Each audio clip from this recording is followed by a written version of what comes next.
Yo, we just got to this fucking hotel. Man, this is some Black Mirror shit. This is unreleased season. Yeah, let's go to It's the next season of Black Mirror. Season 3, Black Mirror, dude. Like, one of the funniest moments was we were on our flight. Was it the flight to Philly? I don't remember which. Was it out of We went on Philly? like 100 flights, man. Yeah. In like 2 days. It's like, why is there so many? We were on a flight. And when I tell you that the turbulence on this shit was so bad, there was this plane went through it was literally like a 10-second like air pocket. Like it was fucking, we were in zero gravity. You know, it was like roller coasters. People screamed. And I was like, I'm terrible with that shit. Like once my anxiety starts, I'm just like, okay, I'm dead. And I'm just like squeezing my hands and my toes. And then Stuart's next to me. I just chilling. This man looks at me, he's like, shit's starting to get real.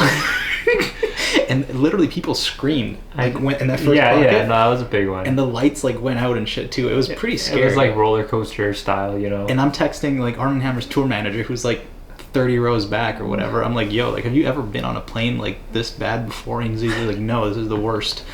And at this point, like I thought we were dead at this point. Nah. And then when we land, the pilot's like, just so you guys know, like planes can survive over 100 feet drops, so it takes a lot more. And I'm just like, okay, like thanks. It's not useful.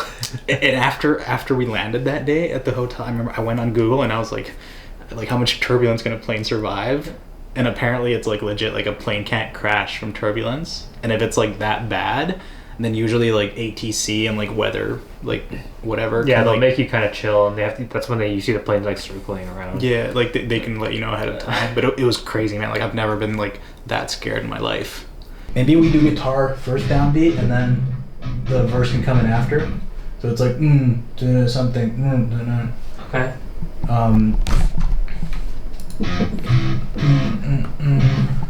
Wait, I'm gonna play like the beat.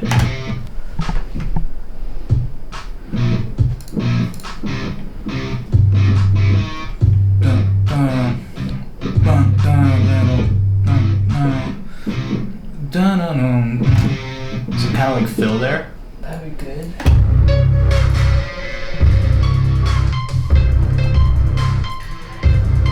Yeah, I think that's some really dry percussion.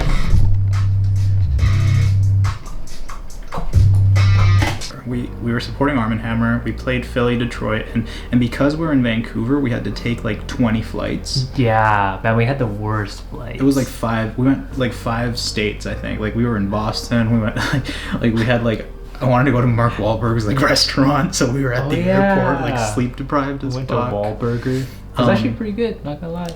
Yeah, it was fucking good. So we were on this tour, like first US tour ever, hyped as fuck, and then March comes in and it's like, boom, the world shuts down. COVID's like insane. And it's just this crazy paradigm shift of like being on the road, like meeting fans, like this whole big thing. And like, I think we had like 3 singles of the album out or something like that. Yeah, I think we were gearing up to release the next one or something like that. Like Duality was kind of coming together at this point, and then everything stops. And we're like, what do we do? It's like, do we just like push this back a whole year? Or we just kept pushing it back too. Yeah. Like, all right, let's do that. Actually, you know what? A little bit further. So August is when it actually ended up coming out. Yeah. And then those tracks did really well. I mean, it was crazy because when we started working on the album, our whole approach to music and who we were changed completely because it's a year. Yeah. A bit more than a year. Well, it was almost 2 years since like we really started. Like all the tracks that were on it were the oldest track was probably like 2 years old. And I feel like there's also so much pressure for like a first album to be like solid. Like there were so many tracks that like either didn't make it or ideas that were just like not good. And I felt like we just put so much pressure on ourselves to have like a solid first album. So we did that, and then it ended up coming out in August. And then before the album even came out, we were already looking for remixes. So we got those locked in like a couple months later. Those came out December last year. Yeah. And then now we're kind of looking at, okay, like what's the message? Next? Like what is We Are Fury? You know, it's like I feel like Duality and the whole self-acceptance thing was one part, and it's like, yeah, we gotta accept ourselves with, you know, every part of our good, our bad, everything. And personally, I feel like the next, like all my like friends who work out and whatever have told me like your music is like motivational. Like it feels like it wants me to go out and like crush my workout or go out and achieve stuff. I think that's all of our like, you know, top performing songs all have that kind of similar message too. Yeah. So I think like that's a big thing right now is like, you know, I want everyone to go out and get after whatever it is they want to do with their life. Like my personal story is like I grew up in South America. I wanted to be a producer. So I came here and then eventually I dropped out of school and I made all these sacrifices that ended up leading to where we are now.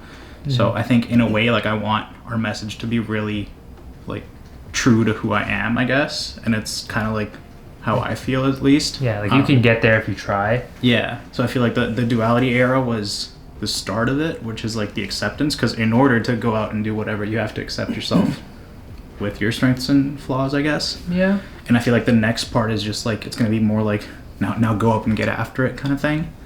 So I feel like duality laid out like the foundation for whatever we want to do next kind of thing. Yeah, I think it also really helped us kind of hone in on our sound and what we want our songs to sound like as well. We dropped this merch right after the album. There's about 10 hoodies, 10 t-shirts left. The link is going to be in the description. And it has print on the front, album art in the back. It's really soft. Make sure you guys grab it. This is the beautiful one. Oh, give each other some GME. Yeah, well, that's what you want to do in the hallway. We're just gonna talk. We can do that on the roof. That's what I'm thinking. Yeah. Like, there is no more currency. Oh shit! It's raining. Damn, bruh. The year is 2050. And GME is the only global currency left. GameStop. Hedge funds don't exist anymore.